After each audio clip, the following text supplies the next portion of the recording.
Hey you, and welcome to this video where I will help you out how to take profit right here on Hantec Markets.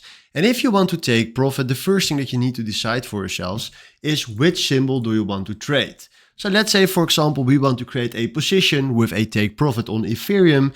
We fill in right here Ethereum, and then you will find right here Ethereum to US dollars. Then right now we click here on new order, and then the first thing that you need to do is decide right here at which volume you want to create a position. So let's do 0.2, that is fine. And then we will create a position of 0.2 Ethereum US dollars. Then right now what we're going to do is click right here on the plus icon, and now we can drag this line to where we want it. So let's say we want to drag this line to, maybe this price range, that is fine.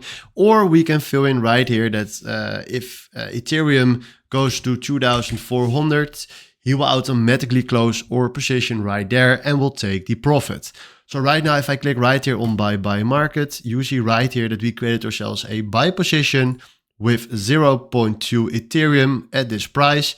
And now if you go right here to our other panel, position panel, we see right here at TP, take profit, 2,400. And that is exactly how you can create yourselves a take profit. So hopefully this was exactly the video where I was looking for. Thanks for watching and have a wonderful day. Ciao.